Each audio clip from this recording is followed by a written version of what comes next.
Good afternoon and evening, everybody. My name is Melissa Grafe. I'm head of the Medical Historical Library at Yale and past president of the Medical Heritage Library. And I welcome you to the final session of the Medical Heritage Library's 10th anniversary conference. It's been a delight to hear so many presenters, so many speakers talk about their work using the Medical Heritage Library, and also to have all of you participate and attend the conference. So I'm really looking forward to the last panel and great conversation afterwards. I am going to actually introduce the speakers individually. So I'll start with the first speaker and then I'll introduce the second speaker when their paper comes up. So just because the second group is larger. So I am pleased to welcome Caterina Agostini, who's a doctoral candidate at Rutgers University Department of Italian and a Eugene Garfield Fellow at the American Philosophical Society's Librarian Museum.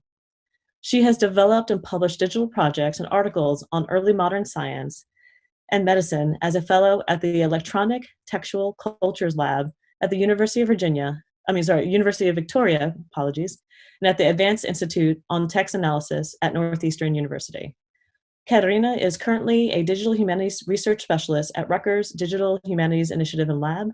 Today, she's presenting on the following: Diet, Weight, and the Authority of Books, Santorio's Medical Method. Please go ahead. Good afternoon, and thank you, Dr. Melissa Grafe. My name is Caterina Agostini. I'm a doctoral candidate at Rutgers University. In this presentation, Diet, Weight, and the Authority of Books, Santorio's Medical Method, I will show that the study of diet, weight, and the authority of books inform a new medical method that Santorio promoted. Starting with an emblematic image and illustrations that we will see has an important role in informing the science of dietetics and an understanding of nutrition and well-being based on diet. When we check our weight, we see a number on the scale. How often should people check their weight though? And why is that so important? Physician Santorio had asked himself these questions too. He studied questions on diet, weight, and health for 30 years, publishing his results in the Ars de Statica Medicina, the book that we are discussing today. Santorio was born in 1561 in Capodistria, now Koper in Slovenia, which was then part of the Venetian Republic. He was a medical graduate of the University of Padua, one of the leading scientific schools in Europe, where he later became a professor of theoretical medicine in between 1611 and 1624. Santorio considered it so important to check diet and weight that he weighed himself regularly, daily, for 30 years. He also collected 10,000 weight records of patients and friends, Galileo Galilei included. In order to have exact measurements at any time, Santorio used a weighing chair, and he recorded weights and clinical variables such as the time of the day, the amount and type of food ingested, and the drinks, and the patient's routine. In 1614, Santorio published his scientific results in a book in Latin, the Ars de Statica Medicina, and that's the result of 30 years of medical practice. The book title in Latin means literally the art of static medicine, which means really the discipline of weight-related medicine. Traditionally, Santorio wrote the medical book in Latin, at the time the learned language for scientific communication, signing his work as Santorius. His medical observation of diet, digestion, and weight are presented in a collection of concise statements, clear and easy to memorize, for a total of 552 subsections that he called aphorisms. The book was very popular in the medical community and beyond, with many reprints, new editions, and even translations for more than a century after its publication. Though Santorio lived in an area where the Italian vernacular was currently spoken, the Italian version we see here from the Medical Heritage Library collections was actually the work of a professional translator, Abate Chiari from Pisa.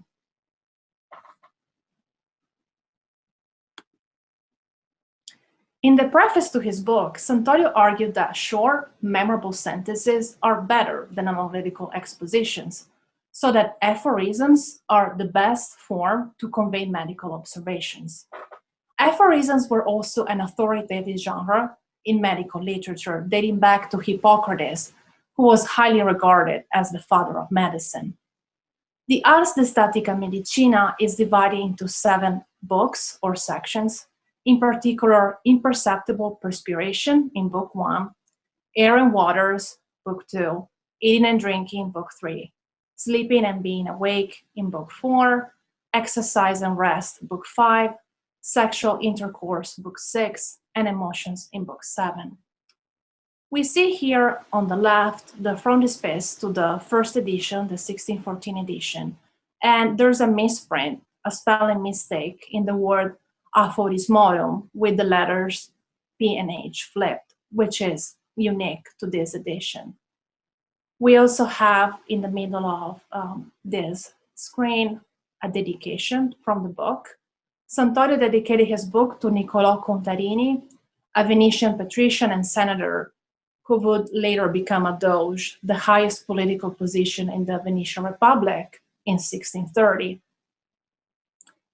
In this book, Santorio mentions specific quantities of foods and liquids as contrasted to fasting, and he recommended specific food amounts for everyone based on their age, gender, physical activity, and even social class. Good physicians, Santorio argued, need to learn from experience, thus measuring a number of variable medical facts related to diet. In particular, he noticed changes between recorded daily weights, density differences between liquid and solid foods, respectively, but also changes in imperceptible perspiration after eating specific foods, such as pork, mushrooms, watermelons. What is imperceptible perspiration, though? Well, to put it, in the smallest definition possible, imperceptible perspiration corresponds to the losses that are not included in bodily waste or sweat.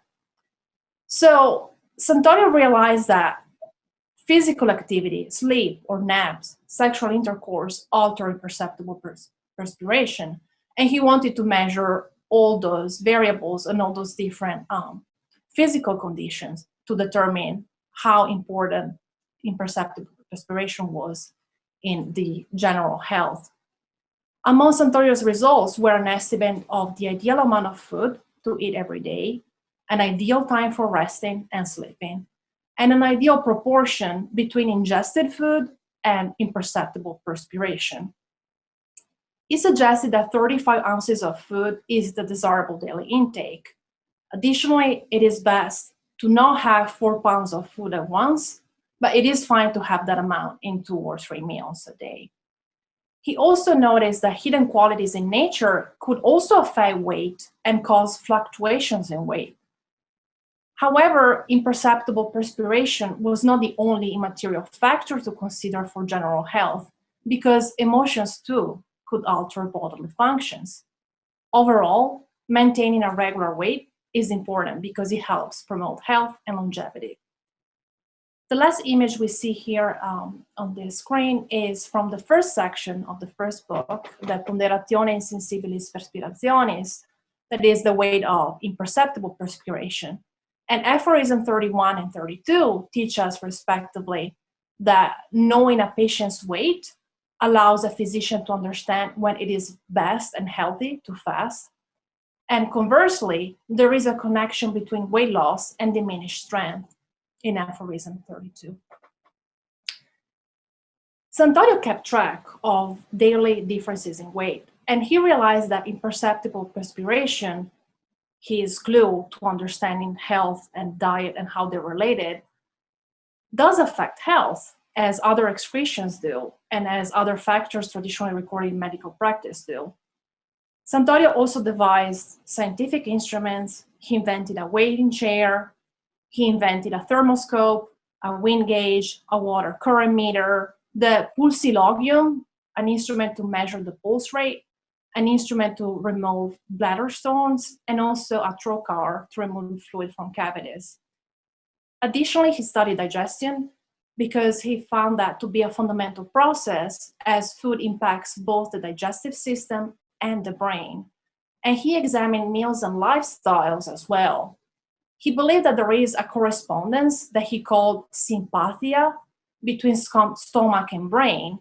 And he concluded that the best time to eat is, and I'm quoting from the English translation by John Quincy, when the body comes to some healthful standard as it enjoyed the day before when empty, but that Apollo himself cannot find out without the balance. Santorio's most famous invention was a special scale on which a table and a chair were propped, the so-called weighing chair or Santorian chair.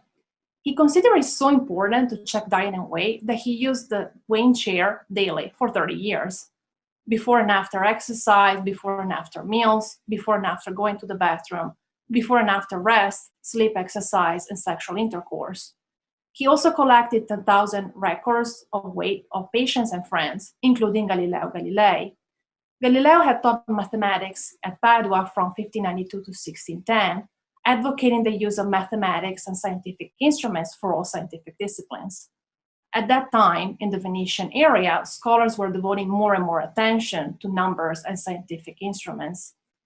Santorio took in consideration mealtimes, exercise, and any physical activity to check both physical and psychological health, all with the help of a scale. He said that the best time to eat is, and I'm quoting again from Quincy's translation, when the body comes to some healthful standard as it enjoyed the day before when empty, but that Apollo himself cannot find out without the balance. So we see that ironically, Santorio stated that everyone needs a scale to know weight, even Apollo, one of the gods traditionally associated with medicine and divination. Santorio thus recommended food based on a person's age, gender, and physical average activity. And the book illustrations published over 150 years show an evolving perspective of the patient's attitudes and what they chose to have on their tables. So again, quoting from the English translation, the various illustrations show that the quantity of food to everyone is most helpful, which without any uneasiness can be perfectly digested, and that it is perfectly digested may be known by the sum of evacuations answering the quantities taken in, which will all appear by weighing. We see here that I've introduced some digital methods and tools to study images and show the potential they have in revealing narratives that complement the text of Santorio's book. This is taken from the Wellcome Collection, and I've used the International Image Interoperability Framework, also known as IIIF, to study visual elements in detail and compare details in illustrations of the weighing chair, as I show here from this image.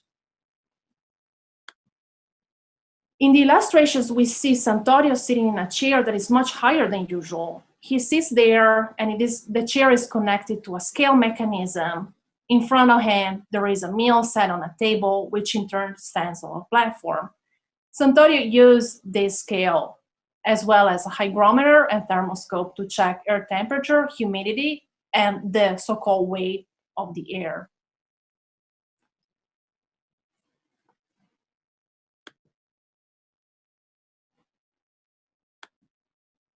We will move now to see the details of the medical method and scientific instruments that were so relevant to Santorio's work.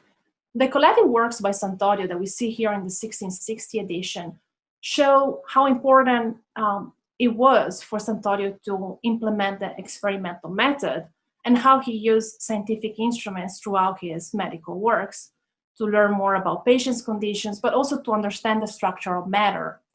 In fact, he was able to check time and also understand that matter, nature in itself, is corpuscular in its qualities.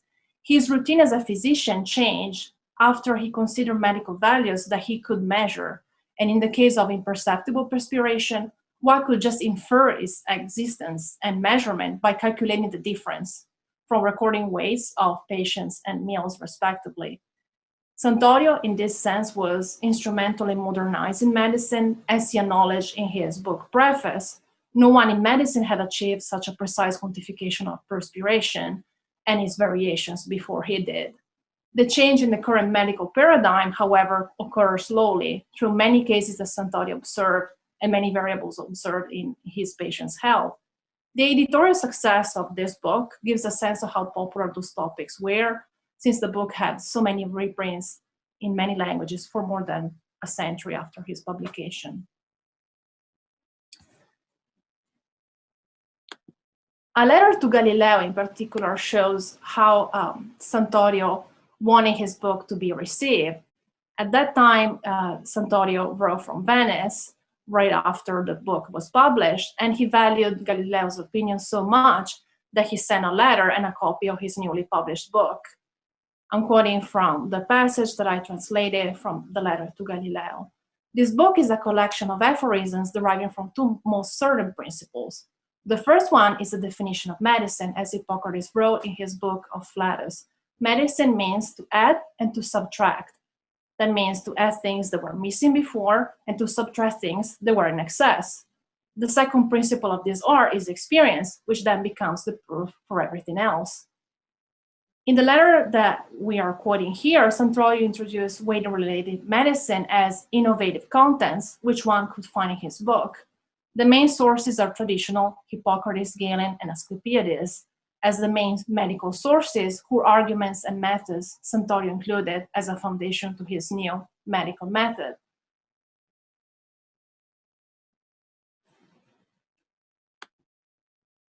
And I've used the Medical Heritage Library as a repository and collection to expand my understanding of Santorio's editorial success as a classical textual reference that became influential already in 1615 in the French language, and then had an extraordinary success in the English translations. And I will also show how this is applicable in the time given today from the visual approach. So we'll move to the next visualization here, where a tool developed by the Frick Collection in New York called Aries allows me to use the illustration of the weighing chair from the Wellcome collection and verify that the various collections actually, the various specimens refer to the same illustration, as I'll do here. So this is to confirm that the image comes actually from more books, but the rect function and then the comparison that's allowed through this tool shows us that they're perfectly identical. And I'll move on to one more example here.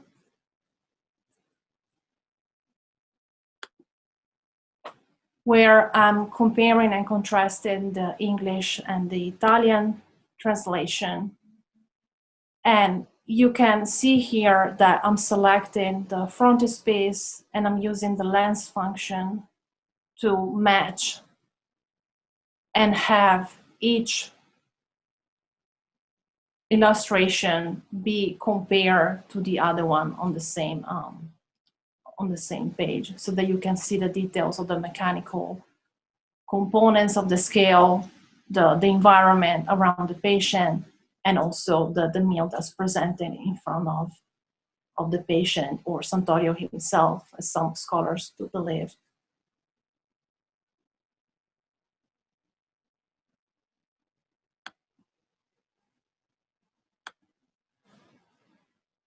To conclude, Santorio renewed methods and medical practice with this experimental method in medicine. He introduced measurement in medical practice while maintaining strong cultural connections to classical texts. Those texts by Galen, Hippocrates, Asclepiades remain authoritative sources to inform early modern medical education. Santorio used instruments, numbers, and experimental measurements in his studies to understand nutrition and digestion and to promote a healthy lifestyle. He proved that it was fundamental to check health facts in good medical practice after many observations of patients and scales, and he believed it was important to describe quantities in a precise way so as to give precise advice accordingly.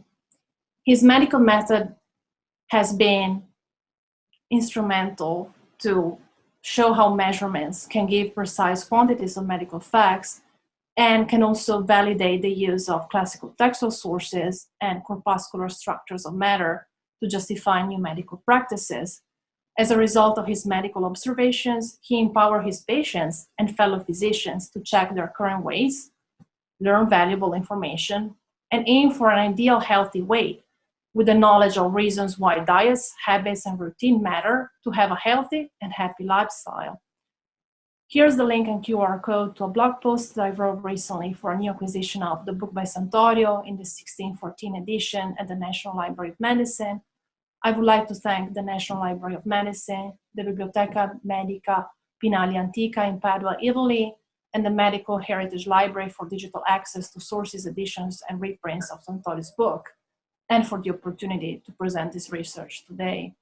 Thank you.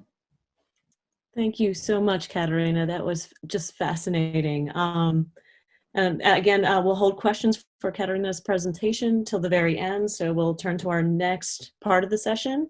So I am pleased to welcome a team of individuals who will be talking on a topic that I think has particular relevance today. I'd like to introduce Jessica Brabble, who is a second-year history graduate student at Virginia Tech with research interests in disability history, the history of popular culture, and entertainment history. She is currently researching the use of bodies as spectacle at the North Carolina State Fair at the turn of the 20th century. Her work has been published in the Journal of the North Carolina Association of Historians, at Nursing Clio, and the Disability History Association's blog. I'd also like to introduce Ariel Ludwig, who recently received her doctoral degree in Virginia Tech's Science and Technology and Society Department. Prior to this, she completed her Master's of Public Health at Yale University. Her research primarily focuses on the intersection of the criminal justice system and public health. Her work has been published in the American Journal of Public Health, Qualitative Methods journals, and a number of substance use focused journals which are forthcoming. Finally, I'd like to introduce E. Thomas Ewing, who is the professor in the Department of History at Virginia Tech. He received his doctorate in history from University of Michigan. He teaches courses in Russian, European, Middle Eastern, and world history, gender women's history, data and social context, and historical methods. Dr. Ewing's books include Separate Schools, Gender Policy and Practice in Post-War Soviet Union, 2010, and The Teachers of Stalinism, Policy, Practice, and Power in the Soviet Schools in the 1930s, 2002. He's published widely articles in digital history and perspectives on history, social education, the Journals of Women History. His current projects explore the transmission of information about diseases on a global scale using a variety of big data and digital humanities approaches to medical history. He has looked at Russian influenza epidemic in particular, but for today's presentation, A Properly Made Mask, Historical Lessons from Popular Culture and Medical Discourse During the 1918 Flu Epidemic, focuses on the Flu Mask Project, and I'll put the link into the chat in just a moment. In the 6 months since the Flu Mask Project began in May 2020, articles have appeared in Items, Insights from the Social Scientists, BBC History Extra, the blog for the Society for the Historians of the Gilded Age and Progressive Era, the Washington Post, Roanoke Times, Richmond Times Dispatch, and for this week, circulating now from the National Library of Medicine. The Flu Mask Project is funded by the Department of History, the Center for Humanities, and the College of Liberal Arts and Human Sciences at Virginia Tech. So please join me in welcoming the entire team. Thank you, Melissa. So as we started out, I wanted to quickly point out some Google search trends to situate our project. So as you can see, there have been spikes in searches for the Spanish flu around flu time every year, as well as during the 100th anniversary in 2018, and spikes for searches for masks around Halloween each year. It wasn't until COVID that became a more serious problem that searches for both terms began to spike around March. And as you can see, just a few months later, that's when we began our project in May. Since May, the three of us have been studying masks during the flu epidemic of 1918 and 1919 and how it relates to masking during COVID. I know Melissa just introduced all of us, but we wanted to take a quick second to talk about how our research personally has related to this project. So as Melissa said, I'm a second-year history student at Virginia Tech, and I study the North Carolina State Fair and specifically Better Baby contests during the 1910s and 20s. So not only have I been working in this time period in the first place, but a lot of Better Baby contest rhetoric and information relates directly to public health information. So it's been really interesting to work on this project and get a different side of public health. And I'll let Ariel introduce herself quickly, and then Dr. Ewing. Hi, yes. Thank you, Jessica, and I'm really glad to be here. For me, my background has been historically in public health, and then in joining an STS department, I became really, really interested in the history of medicine and the history of public health, and particularly as it intersects with the criminal justice system. And so for this project, it was this wonderful, terrible, I guess, enmeshment of thinking about how we police and surveil during times of epidemics and how those things are policed and enforced, and also thinking about pandemics behind bars as well. So yeah, it's been a really excellent project, and I'm grateful to have been a part of it. So I will pass it along to Dr. Ewing, who made this all possible. Thank you. Yeah, I would just add two things. You know, I've been working on this topic for a while. It was brand new for Ariel and Jessica when they started in May, and they immediately jumped in the project and contributed tremendously to it, drawing on their own research interests, as you just heard. The other is I have no idea that all the years I've spent studying epidemics that we would be in the middle of one. You know, and I think our thinking about this topic has changed even since we started in May and June. And so, as you could tell from the title slide, we've tried to bring this as up to date as possible, but we anticipate this continuing to be an issue. Thanks. And again, as Melissa said, we've had lots of publications since we started in May, including on the Washington Post, BBC's History Extra, Health Affairs, and most recently this week with Circulating Now. The URL to our website is at the bottom, and it'll also be in the chat if you're interested in seeing our full list of publications. But for this presentation in particular, we'll be drawing from research from a Nursing Clio article we published a few months ago. So I wanted to start out with this comic because although masks were required by all in specific areas during the 1918-1919 flu epidemic, there were clear differences in how men and women were written about in the media regarding their mask usage. For example, most reports about men and masks were regarding their arrest for not wearing masks, but for women, they were frequently written about in terms of how masks affected their appearance. In this Muncie Evening Press cartoon, and I'll go to the next slide so you can see a zoomed in version, it becomes apparent that stereotypes about less attractive women wearing masks abounded, and I put less attractive in quotes here. In the comic strip, a male patient pretends to have the influenza, quote, just to get that pretty little nurse around, and here she is wearing a mask. But in the final frame, when the nurse removes her mask, she turns out to be less attractive than the male patient has imagined, leading him to announce that he's been cured. This cartoon both reinforces stereotypes about women and sexualizes the nurse's appearance, ignoring her professional role. In this next cartoon, published by the Fort Wayne Sentinel, the assigning of gender roles to masks is again apparent. In this comic, the woman asks, "Aren't you going to wear a mask like the rest of the people?" And the man responds, "It's all bosh, you won't catch me wearing one anyways." And again, I'll zoom in for you. This is a familiar scene to us in 2020. Men, who are more often concerned with how their masculinity will be affected by masks, are far more likely to choose not to wear one in public than women. Similarly, in 1918, men were arrested far more frequently for refusing to wear masks than women were. On the other hand, women were expected to both wear a mask and remain desirable to potential suitors. As a result, flu veils became popularized with women across the country. One woman, Ann Peters of California, made such an impression with her veil that word of her spread across multiple newspapers. Quote, "Miss Ann Peters is one of the few young girls who have solved the problem of appearing bewitchingly attractive with an influenza mask." Some Hollywood starlets also took mask personalization to another level. Theda Bara, who you'll see here, who was famous for her role as Cleopatra, allegedly held a party to see who could create the best mask. Prizes were given out for the daintiest, the most grotesque, and the most sheer mask. Vera herself created a mask made out of a contract signed by producer William Fox, and one newspaper reported that once one saw the figures written in and from the amount of money it represented, it made Theta the winner when it came to the most expensive material used. There was also a downside to how these flu veils were portrayed in the newspapers.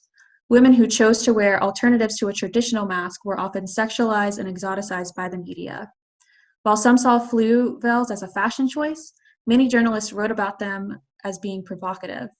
For instance, Stockton columnist L. Claire Davis wrote, quote, "All the world's a harem. There are eyes of gray, there are eyes of blue, eyes of every size and every hue peeping from above the strainer worn more or less jauntily." Here, it's clear that she's using the term harem not as a reference to female spaces in the Muslim home, but as a particular Western conceptualization of harems that were akin to sex workers to be chosen from by powerful men. This rendering of masked women as exotic sexual objects obscures their work, both volunteer and paid, to support and protect the nation during a time of war. And I've cited our Nursing Cleo article here as well, because this was the image that originally inspired us to do more research on this. And as I wrap up my section before I hand it off to Dr. Ewing, I wanted to point out how nurses were portrayed in the media when wearing masks. Nurses were portrayed almost like soldiers on the front lines of a new kind of war, a war against the flu. On October 9th, 1918, the Wheeling Intelligencer in Pennsylvania reported that, quote, "Masks, not unlike the gas mask used by soldiers in France, are being used by nurses in the Wheeling district in the care of patients suffering with Spanish influenza. Nurses were regularly praised in the media for their fight against the flu. Historian Nancy Bristow argued that many nurses came to see the epidemic as a confirmation of the importance of their profession and their own expertise." And as you can see on the page here as well, images of nurses were often paired with advice to the public about masks and where to wear them. And I'll hand it over to Dr. Ewing now, who will further discuss how masks were talked about in both public and private settings. Great, thank you, Jessica. So this presentation builds on some work I did a couple of years ago for a class that I was teaching, and then in partnership with the Medical Heritage Library, which is how you could use the State Medical Journal collection to study the 1918 influenza. And as you can see from the map there, so this is from the research blog, there are many states represented in this medical journal collection for the years 1918, 1919. And the argument I made in that essay is that when you think about using state medical journals for an epidemic, you can think of a couple of stages. At the start of the epidemic, the journals are put a lot of emphasis on explanations. What is this disease? What's the trajectory? What's the diagnosis? In some ways, making predictions of what would happen. If you think about the kind of middle stage, then they report on the disease. They sometimes talk about, what doctors are doing in terms of diagnosis and treatment, and they often report on debates within the professional community. And then if you look after an epidemic, so in this case in early 1919, they talk about the impact of the epidemic, they give statistics, but they also do some evaluation and talk about lessons that are learned.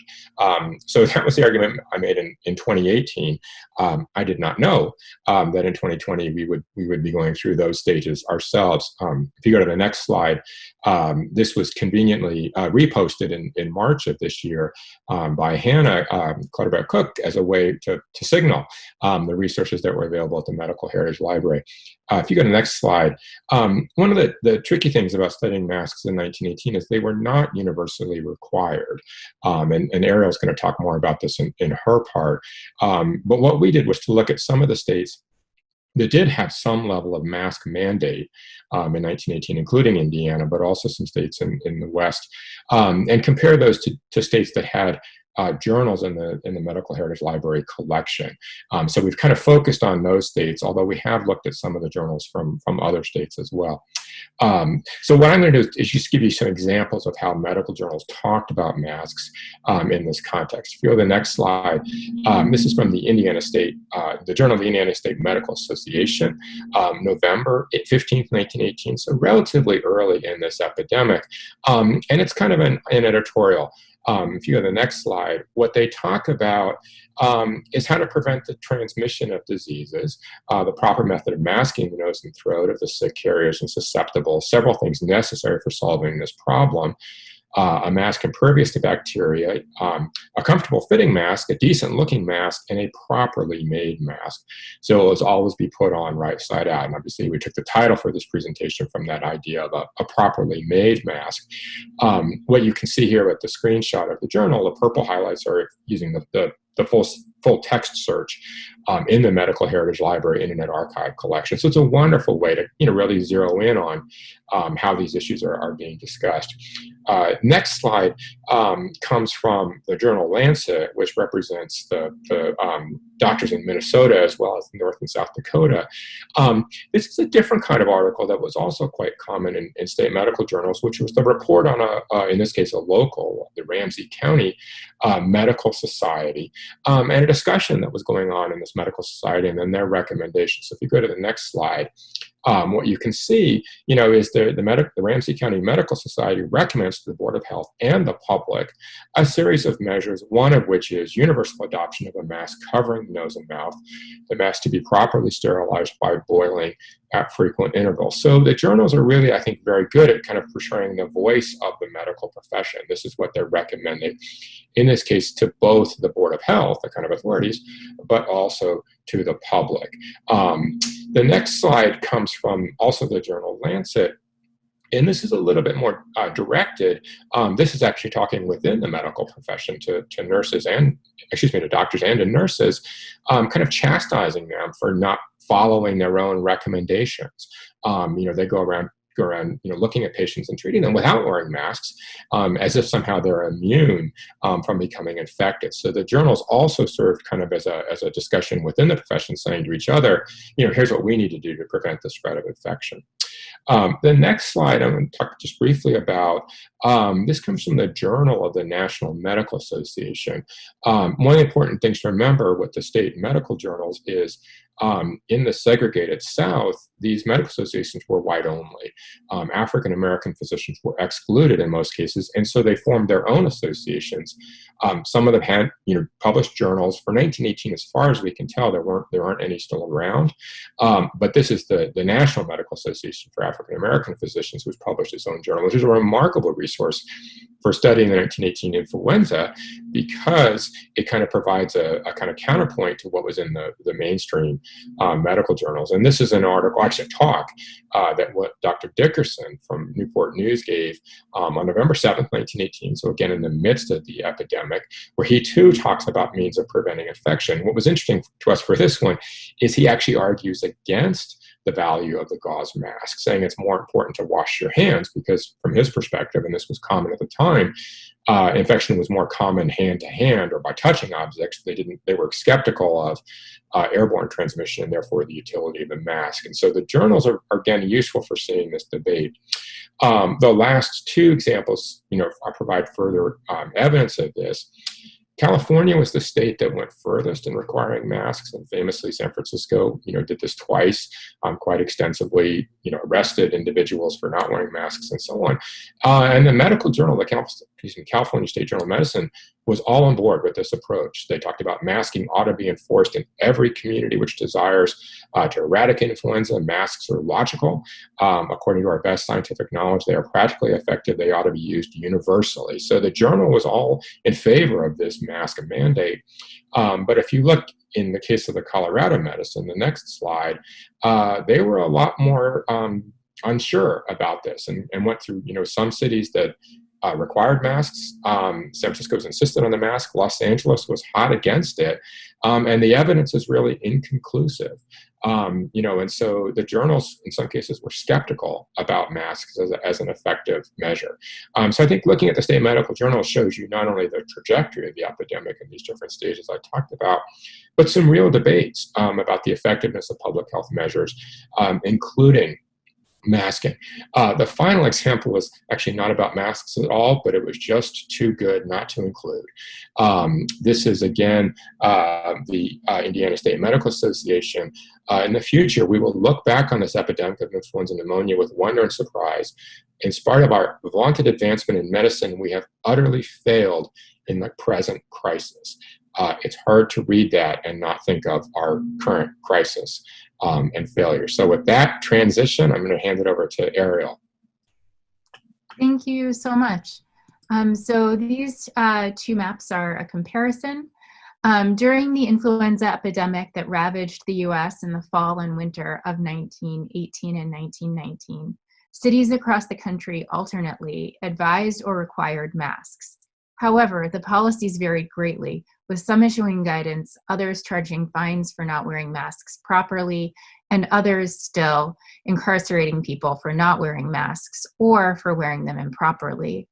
Maps such as these reflect only single points in time and do not reflect the on-the-ground reality of the enforcement. So all of them are extremely asterisk of contingency there. Next slide.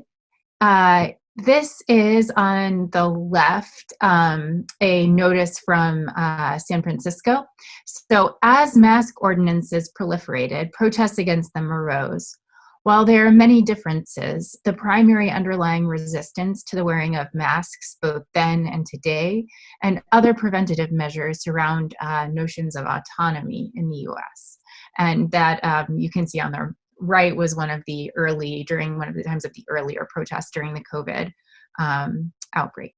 So on the next slide, masks are visible markers of one's vulnerability and bears the legacy of being read as feminine. As masks have once again become big news, gender continues to be enrolled in particular ways. First, there are numerous parallels between the focus on masks in healthcare between both 1918 and today, as PPE or personal protective equipment shortages have disproportionately put healthcare workers, most of whom are women, at risk of being exposed to COVID-19. For instance, women comprise 90% of nurses in the US and 75% of all healthcare workers. And this is similar for what we now refer to as the broader category of essential workers whose work required them to wear masks and to be in public. And that, again, is a parallel between then and now. Further, in 1918, women were largely excluded from ranks of experts, with controversy surrounding whether nursing was even a profession. Despite this, it was women who were largely tasked with both the making of masks and also the management of sanitation. Additionally, in light of PPE shortages, there was a strong DIY and volunteer response that has been covered as largely female both then and then also today. It's the images, as you can see on the right, most of them that have been covered in countless local news stories show women sewing and making. Their unpaid labor was vital and is vital to making up market deficits in supply for definitely different reasons. The gendering of compliance is certainly not unique to masks, but may have important implications when applied to the current mask refusal, particularly surrounding how it pertains to masculinity. This and other factors reinforce the binary gendering of risk-taking as masculine and the maintenance of hygiene and caregiving as feminine. Women were also represented as being more compliant, and this is still the case today with in public health figures, which was reflected in men being almost exclusively arrested for disobeying mask mandates, both in 1918 and 1919. And so on the next slide, in response to this very stark gendering that, as you could have seen in the previous slide, even despite politics, more Trump-supporting women wear masks, and so these sorts of analyses that are in the media. And so in response to that, and also both in 1918 and today, there was a push to get men to wear masks. And so these campaigns were, as males were less likely to comply with the mask ordinances in 1918, public health campaigns targeting men frame mask wearing as patriotic. And this coalesced with the military imagery of World War I, framing wearing of masks and not spitting in public as protecting the country, and the country itself often being reflected as feminine. So again, those binaries.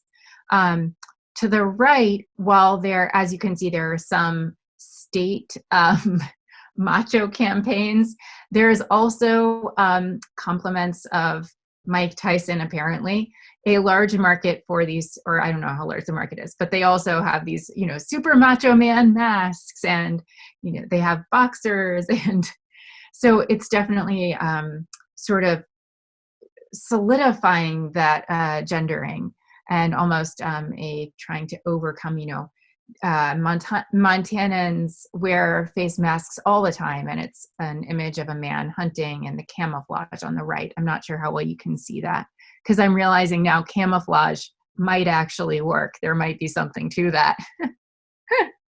And then the second image with is a man fishing, right? So Montanans wear face coverings all the time.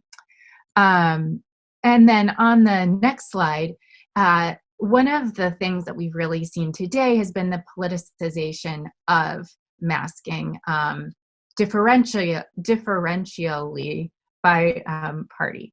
So one of the most stark differences between then and now was the state of the country. In 1918, the country was coming out of World War I and was unified. However, in 2020, wearing a mask was politicized in the midst of presidential campaigning, with Trump and many of his supporters refusing to wear masks. And in the top left image of Trump, this was taken as he was just released from Walter Reed and still COVID positive, returning to the White House and immediately removing that mask. And similarly, these are images of their rallies, which look starkly different I probably should have switched the sides of that now that I think of that, the left and the right. It's a little backwards, but that's fine.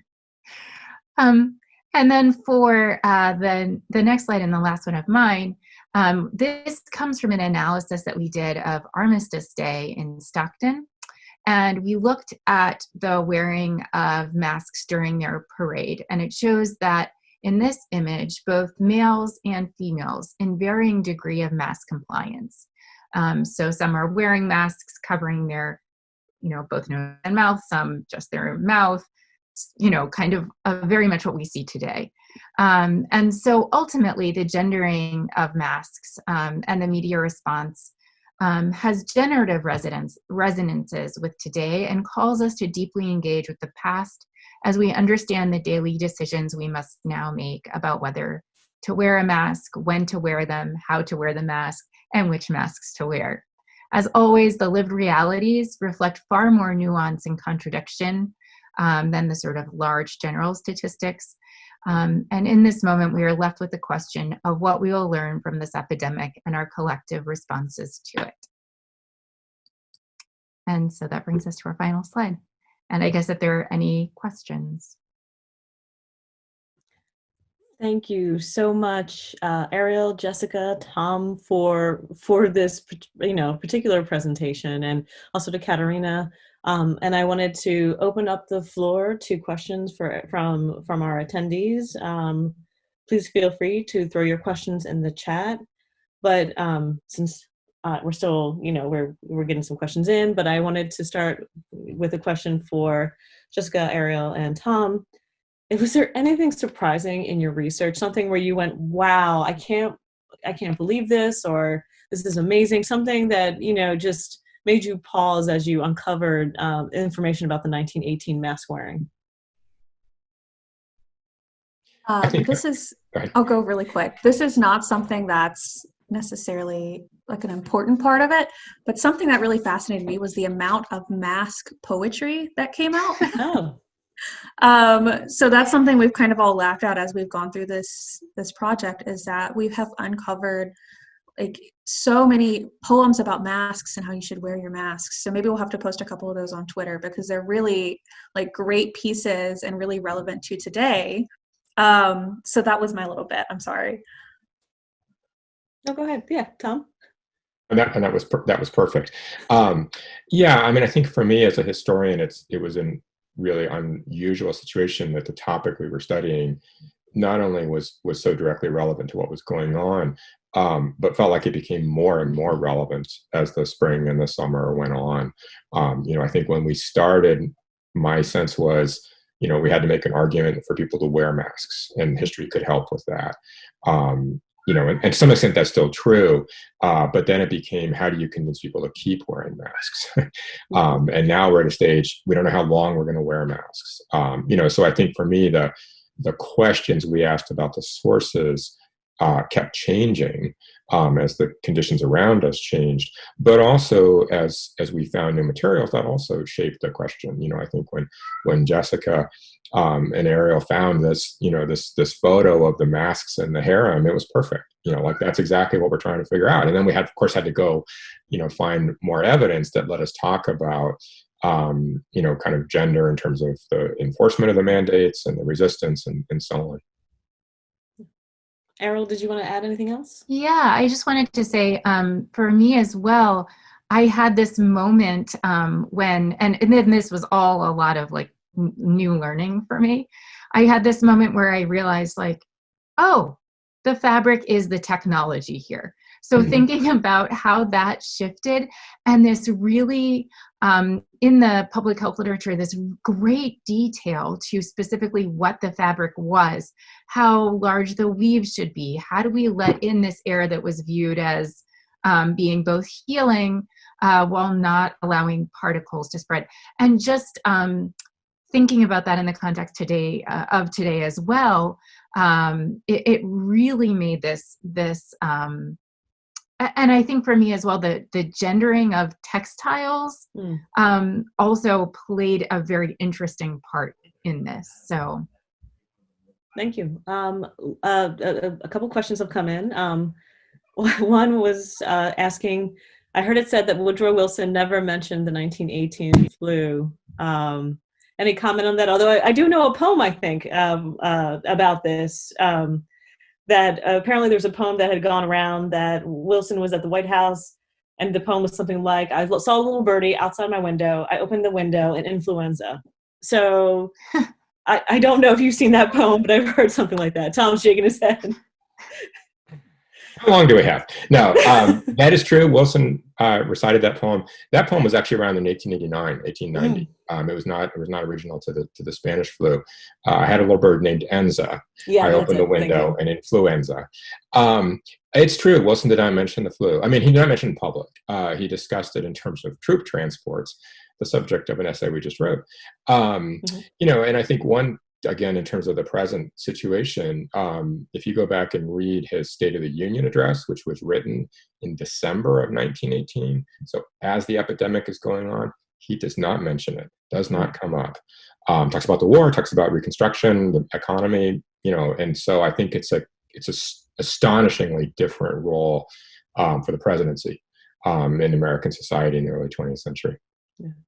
Another question that's come up, again for Tom and Ariel, sorry, they're coming in a little fast here. Hold on, guys. Did other countries or cultures have more responsible mask wearing? Any ideas why? I don't know in 1918. We really only looked at the United States. There are masks in Great Britain, but in other places, but we haven't done any kind of comparative study. Obviously now, yes, there are striking differences between the kind of acceptance of masks as a public health measure in different parts of the world. Okay. Another for the team, and Caterina, I have one for you too, but another for the team really quickly. Oh, two for Caterina, coming in right up. Have you found evidence on the effectiveness of the campaigns that tried to convince men circa 1918 that masks could be manly? Did that strategy work? I'm looking at my colleagues. They're looking at you, I think, Tom. Yeah, I mean, it's hard to tell. It's hard to tell. I think certainly the threat of arrests, that does get people to behave in a certain way. And I think that there was some sense in business, maybe, that, wearing a mask became more acceptable. In many places, the mandates were relatively short, so if you just kind of held out, they would go away and you didn't really have to do it. the one exception we found, which was really interesting, was in Utah, in Ogden. They arrested some shop women who worked in shops as clerks, and then threw out the convictions because they basically said, look, it's our job. It's not healthy for us to wear masks. You can't punish us for that. We don't have a choice of what we're doing. So there was some differentiation in terms of how these issues were handled. And one image that I think of just reading that question is, and I'll post this on Twitter too, there's one image that we found of a man in his mask carrying a pencil to go vote, which is pretty relevant to this year as well. And I think images like that were kind of used to subtly convince men that, wearing a mask doesn't detract from your manliness, but it's still an important patriotic task, like Ariel was saying, to wear your mask, to go vote, and do this for your country. Great. And Ariel, someone likes your background, so feel free to share if you want to share the background. Just last question for your group. Were the death rates different for men versus women according to mask wearing habits? I'm not sure if you have any, you're not sure. Yeah, Tom is shaking his head. Okay. Thank you. That was, well, let me jump over to Caterina. Caterina, a question. I'm struck by how Santorio, or the patient, sits alone at a table in the weighing chair. Eating is such a communal activity. How does his medical method pull the body out of that communal space into an individualizing modern discourse? I see. The majority of the literature I've seen seems to agree that the person we see represented is Santorio, given the resemblances from the only portrait we have from the collected works of 1660, which was early in my presentation, and that, the resemblances we see. And my research here and the application of digital tools has also the objective of identifying visual elements that belong to the various generations. So broadly speaking, we're going from 1614 to the late 1700s and beyond.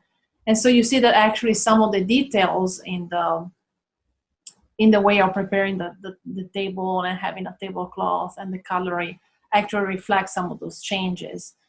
And we've seen that the welcome illustration has a more modest outfit, whereas the Italian translation, actually the 1784, has a very ornate and very flourishing outfit that possibly points to a nobleman. And also the longer hair that just shows a different era, a different historical context. There is sort of anecdotal reference that Santorio was actually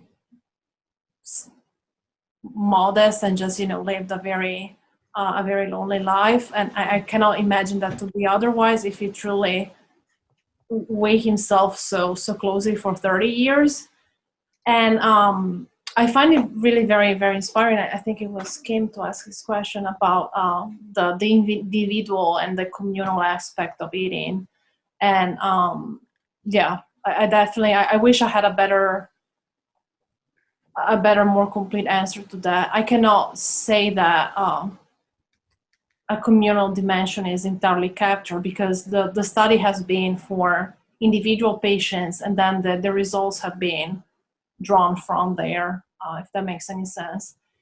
If that helps in the sense of the community, Santorio was an influential authority in the College of Physicians in the Republic of Venice. He was actually consulted for plague outbreaks, and he did have a connection to the community in that sense. And he was also very cautious because, and I think that connects to the presentation of my colleagues with the flu project and the mask, that in case of doubt, Santorio said that if you cannot say it is plague, you should treat it as if it were, because you're not going to regret it. And that was, there was still some resistance even in the Republic of Venice, because, the quarantine really is one of the innovations that they introduced, so they could block ships at the harbor and all that. And so even there was an economic resistance, just like, should we shut down the city? Should we just block trade and all that? but still they comply, and that seems to be safe there. So I'm not sure if that answered your questions, Kim, but She says thank you. Yeah. right. I'm aware of the time, so I'm going to wrap it up. Please join me in thanking everyone for a wonderful panel. Lots to think about. The wonderful poems and the images of Santorio and the scale will stay with me all night. So thank you, everybody.